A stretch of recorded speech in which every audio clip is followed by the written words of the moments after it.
और यार प्यार ना एक एक चुको तुम कहते पै गए जिन्होंने कल लभना ही कोई बैनर।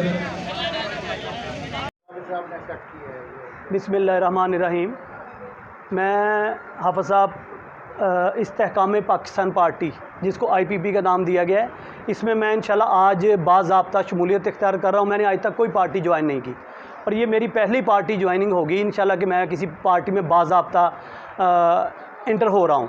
और मेरी ये पार्टी तमीर, तरक्की और खुशहाली के लिए बनाई गई है और इसके चेयरमैन जहांगीर तरीन साहब हैं, वो हमारे कायद हैं।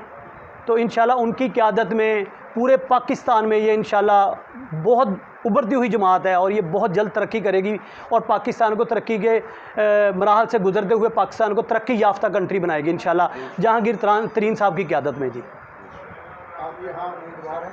जी, मैं इंशाल्लाह PP 233 से इस्तेहकाम पाकिस्तान पार्टी का उम्मीदवार हूँ और भरपूर इंशाल्लाह इलेक्शन लड़ेंगे। जी आप समझते कि ये मुल्क को महंगाई से, लादोनियत से जिंदाबाद, पाकिस्तान इस्तेहकाम पार्टी जिंदाबाद, राणा ताहिर महमूद जिंदाबाद, राणा ताहिर महमूद जिंदाबाद, राणा फखर इस्लाम जिंदाबाद, जहांगीर तरीन जिंदाबाद। 1990 से ओपन है, इसके कोई दरवाजे नहीं हैं।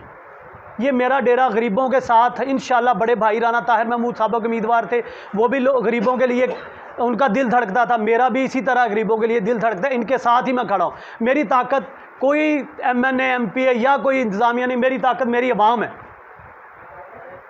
मंशूर तो इंशाल्लाह तमीर, तरक्की और खुशहाली है और इंशाल्लाह जहांगीर तरीन साहब का विज़न है कि इस पार्टी को इंशाल्लाह पाकिस्तान की नंबर 1 पार्टी बनाना और इंशाल्लाह इस पार्टी से किसी को कोई तकलीफ़ नहीं होगी, इसमें कोई इंतकामी सियासत नहीं होगी।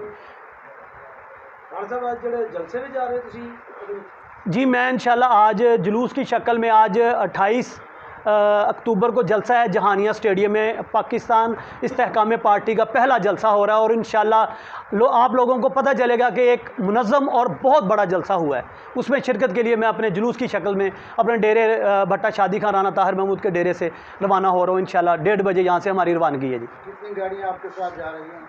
इंशाल्लाह सैकड़ों गाड़ियाँ होंगी इंशाल्लाह। जी आप गिन सकते हैं, आपके सामने होगा इंशाल्लाह। जुलूस अच्छा जुलूस जा रहा है बिहाड़ी से इंशाल्लाह। जी इस्तेहकाम पाकिस्तान पार्टी इंशाल्लाह आप भरपूर शिरकत करनी है ते उत्थे दे लोगों को पता लगे कि तुसी मेरे बाजू हो, कि तुसी मेरी इज्जत वधाई है। सब तो फ्रंट दे कोशिश करनी है, कोई बदमजगी ना होवे। फ्रंट दे जाके आप इंशाल्लाह बहना ते उन्हां नूं भी पता लगे कि बिहाड़ी दे विचों राणा फखर कोई 4 बंदे नाल लेके आया इंशाल्लाह। ते प्यार मोहब्बत ना जाना, सारे प्यार मोहब्बत ना इकट्ठे ही आना, खाना उत्थे ही अपना सारिਆਂ ਦਾ खाना खावांगे अच्छे तरीके ना, उन्होंने मुड़ खत्म करा के फिर इंशाल्लाह अच्छे तरीके ना वापस ते इंशाल्लाह मेरा मान थोड़े नाल है हमेशा सारी जिंदगी वास्ते। इंशाल्लाह ए डेरा थोड़ा आ रहेगा इंशाल्लाह थोड़ी दुआवां दे नाल। राणा ताहिर महमूद जिंदाबाद, राणा ताहिर महमूद। कदम बढ़ाओ जहांगीर तरीन, हम तुम्हारे साथ हैं।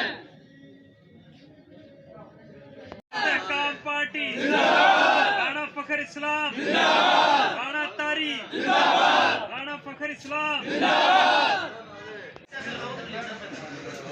लिख लो, नाम लिख लो जाके इतने टाइप कर लो।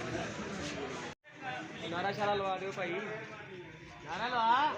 खजाना बंद हो गया, ला लो हुण। राणा फखर इस्लाम जिंदाबाद, राणा ताहिर महमूद, राणा फखर इस्लाम जिंदाबाद, राणा ताहिर महमूद जिंदाबाद। चलो आस्ते आस्ते